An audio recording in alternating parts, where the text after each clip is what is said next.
विराजमान परम सम्मान्य सीआर चौधरी साहब, जिला प्रमुख भागीरथ जी, आरएलपी के प्रदेश अध्यक्ष भाई पुखराज जी, मेड़ता विधायक इंदिरा जी,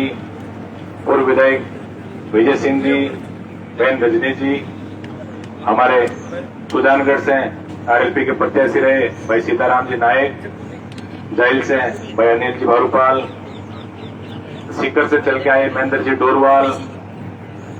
बजरंग जी सेसमा, बोरजी सेसमा, रामनिवास जी, प्रेम जी खोकर, भाई ज्ञानाराम जी रणवा और समस्त सम्मानित मंच और इस आंदोलन में पधारे मेरे युवा साथियों, विषय बड़ा शर्मनाक भी है और हम सबको चिंता करने की बहुत बड़ी आवश्यकता है। पूर्व वक्ताओं के सबके विचार मैंने सुने, कहीं न कहीं तभी आवाज से ही सही ये बात जरूर मान रहे हैं कि नावा की स्थितियां ठीक नहीं है और नावा क्योंकि राजधानी के एकदम करीब हमारे जिले का प्रवेश द्वार है और यहाँ की स्थितियां ठीक नहीं होना हम सबके लिए चिंता की बात है। विचारधाराएं हो सकता अलग हो, सरकारें भी बदलती रहती है, विचारधारा में लोकतंत्र के अंदर कोई किसी विचारधारा को लेकर चलता है, कोई किसी विचारधारा को लेकर चलता है, लेकिन इस तरह से किसी की हत्या हो जाना ये हम सब के लिए चिंताजनक बात है। और अन्याय को सहने की बात, जहां तक अभी पूर्व वक्ताओं ने ये बात जरूर कही कि जितना संख्या बलियां होना चाहिए था उतना संख्या बलियां नहीं है, तो मैं इतना आपको आश्वस्त करना चाहता हूं कि आरएलपी के तीनों विधायक यहाँ विराजमान हैं और अभी हमारे सुप्रीमो हनुमान जी का भी टेलीफोन आया था कि सर्वसम्मति से जो संघर्ष समिति जो निर्णय करे, क्योंकि हम इस मामले को भाई जयपाल जी पूनिया की जो हत्या हुई है, इस मामले को हम राजनीतिक रंग नहीं देना चाहते। ये चाहते हैं कि अमन चैन रहे, कोई भी व्यापारी हो चाहे आम व्यक्ति हो, वो अपना जीवन जो है वो सुखी तरीके से जी सके, उसके ऊपर कोई बंदिश नहीं हो, ऐसा माहौल नागौर जिले के अंदर तैयार करना चाहते हैं। वैसे तो नावा की जो राजनीति आप लोगों ने सुना होगा, जो युवा साथी हैं, अभी जब मुख्यमंत्री जी का बजट भाषण चल रहा था तब मुख्यमंत्री जी ने कहा कि मैं प्रदेश के अंदर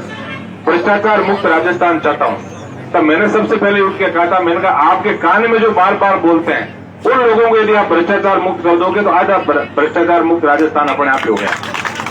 सबसे ज्यादा कान में बोलने वाले इधर महेश जी जोशी और इधर आपके महेंद्र जी चौधरी, और नावा की राजनीति से तो पूरा नागौर जिला ही तंग आ गया। ये हकीकत बात है। हमारे नागौर के अंदर भी किस्तें शुरू हो गई, भ्रष्टाचार के बारे में लोग इतना जानते नहीं थे, वो संस्थागत भ्रष्टाचार पनप गया। ये महेंद्र चौधरी जी के साडू जी हैं, ये साड़े जी हैं, और ये जो उगाई करी ये साड़ी जी है। ये आज तक नहीं सुना कि विधायकों के और मंत्रियों के साड़े साडू साड़ियों ने कभी उगाई की, आपने सुना क्या? ये प्रक्रिया यहाँ से शुरू हो गई, इसलिए इस प्रक्रिया को आपको रोकना है। और राजनीति के अंदर जनप्रतिनिधि आप चुनते हो,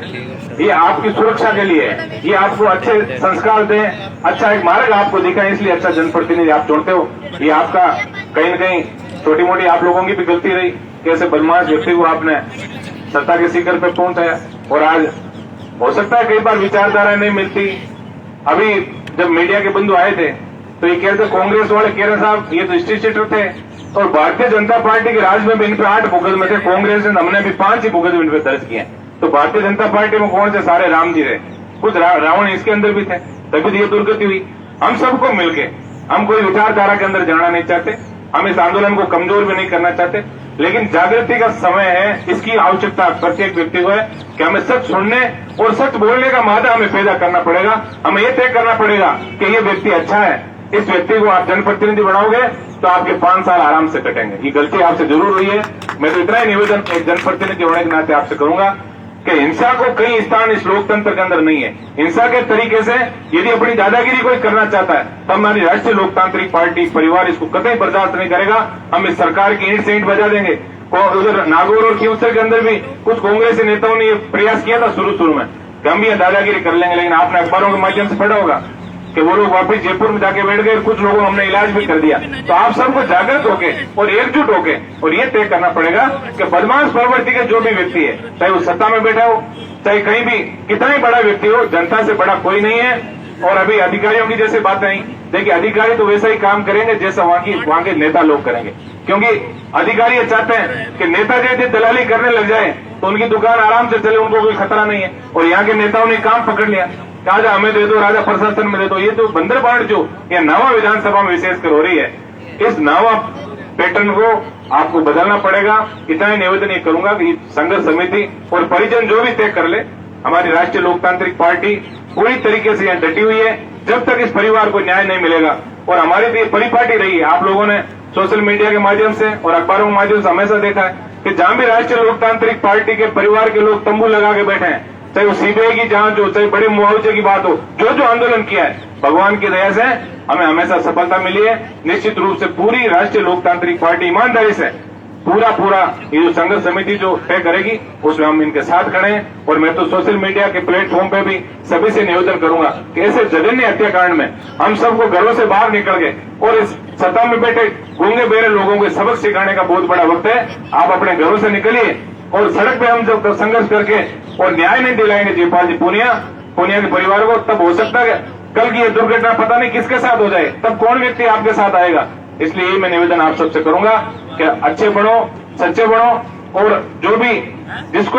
जरूरत है, जिस परिवार को आज न्याय की, उस परिवार को न्याय दिलाने के लिए कंधे से कंधा मिलाकर उनके साथ हम खड़े रहें। एक बार पुनः मैं राष्ट्रीय लोकतांत्रिक पार्टी परिवार की तरफ से पूरा आश्वासन संघर्ष समिति के सभी लोगों को दूंगा कि जब तक आप लोग चाहोगे और जो जो आपकी मांगे है वो जब तक नहीं मानी जाती, तब हमें ईमानदारी से, क्योंकि कई लोग बरगलाने का प्रयास भी करेंगे,